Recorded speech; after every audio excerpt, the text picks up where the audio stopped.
Lionel Messi reste finalement à Barcelone, l'OL débute son dégraissage, le point mercato de Leonardo à Paris et les grosses officialisations du week-end. C'est parti pour le journal Made in Foot du 7 septembre.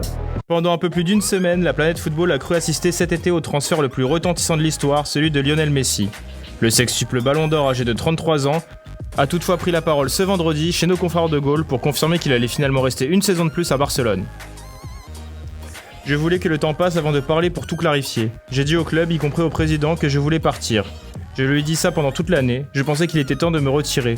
Je croyais que le club avait besoin de plus de jeunes joueurs, de nouveaux joueurs, et je pensais que mon temps à Barcelone était fini. Maintenant, je vais continuer dans le club car le président m'a dit que la seule façon de partir était de payer les 700 millions d'euros de ma clause, et que cela est impossible. Il y avait un autre moyen, c'était d'aller au procès. Je n'irai jamais au tribunal contre le Barça, car c'est le club que j'aime. Messi devrait faire son retour aujourd'hui au centre d'entraînement des Catalans, après avoir séché la première semaine de reprise. Toujours dans l'univers mercato, le Stade Rennais tente le coup de Diego Godin, poussé vers la sortie par l'Inter Milan un an seulement après son arrivée. Selon une information dévoilée par le Disport, confirmée depuis par le très sérieux et réputé journaliste italien Gianluca Di Marzio, le club breton aurait entamé des discussions pour arracher la signature de l'Uruguayen de 34 ans. Apparu à 36 reprises la saison dernière, il ne sera pas retenu par ses dirigeants en cas de bonne offre. Seul bémol pour le Stade Rennais, le gros salaire du joueur, fixé à 650 000 euros mensuels. Après Jeffrey Adelaide la semaine dernière, un nouveau Lyonnais a mis la pression sur la direction rhodanienne. Bertrand Traoré, au cours d'un entretien pour l'étalon.net, a clairement affiché ses envies d'ailleurs si sa situation ne changeait pas. Un départ n'est pas à exclure, si ma situation Lyon ne change pas, je ne peux pas rester tout le temps sur le banc. J'ai besoin de jouer, je n'ai pas de temps à perdre, je ne suis plus un joueur de 18, 19 ou 20 ans. Toujours à Lyon, le prix de Memphis Depay a été fixé. L'attaquant de 26 ans qui revient tout juste d'une rupture des ligaments croisés et qui n'a plus qu'un an de contrat, est estimé à 30 millions d'euros par la direction rhodanienne.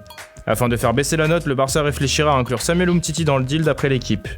Hier, pourtant, Rudy Garcia n'a pas caché son pessimisme dans le dossier menant au défenseur central. Je crois que ce ne sera pas faisable, a-t-il déclaré sur Téléfoot. Vice-capitaine et titulaire indiscutable à Lyon, Jason Denayer a tapé dans l'œil de plusieurs clubs européens. D'après At Last News, Arsenal et surtout le Napoli sont intéressés par son profil. Denayer, 25 ans, serait surtout pisté par les Italiens en cas de départ de Kalidou Koulibaly. Enfin, pour boucler ce long point sur le mercato lyonnais, Raphaël devrait quitter le Rhône dans les prochaines heures. Le défenseur de 30 ans en fin de contrat en 2021 est tout proche d'atterrir en Turquie, plus précisément à Başakşehir. À Paris maintenant, l'appel de Kylian Mbappé a été reçu 5 sur 5 par Leonardo. Sur Téléfoot, l'attaquant français a réclamé des recrues sur ce mercato pour renforcer l'effectif parisien. Quelques heures plus tard, dans le Canal Football Club, le directeur sportif brésilien a confirmé que les deux hommes étaient sur la même longueur d'onde. Toutefois, Leonardo assure qu'il faudra être créatif pour pouvoir recruter, la faute à la crise économique liée au coronavirus. Le dirigeant a aussi annoncé qu'il discutait avec Mbappé et Neymar d'une prolongation. Pour la créativité, il faudra encore attendre un peu, mais le PSG a bouclé le recrutement de son portier remplaçant. Sergio Rico, prêté la saison passée par Séville, reste définitivement à Paris. Le portier espagnol, qui a signé jusqu'en juin 2024, a coûté 6 millions d'euros à la direction.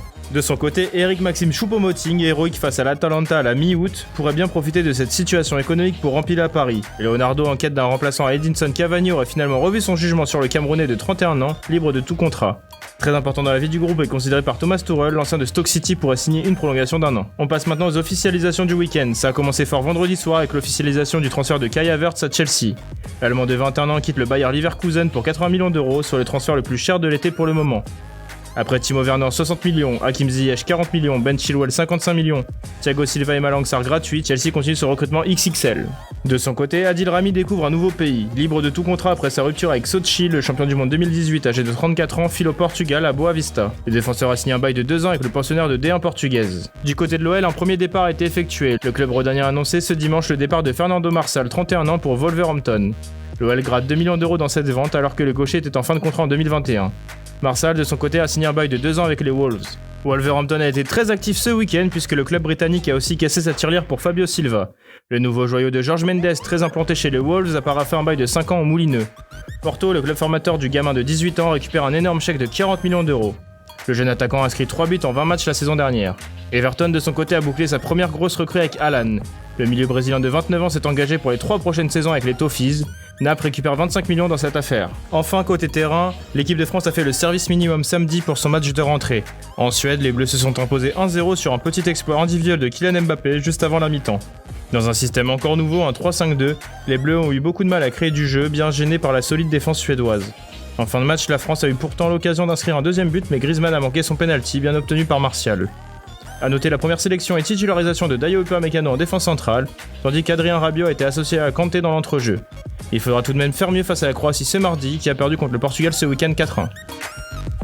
Merci à tous de nous avoir regardés, n'hésitez pas à liker, partager, commenter cette vidéo, et à bientôt pour un nouveau JT Made in Foot.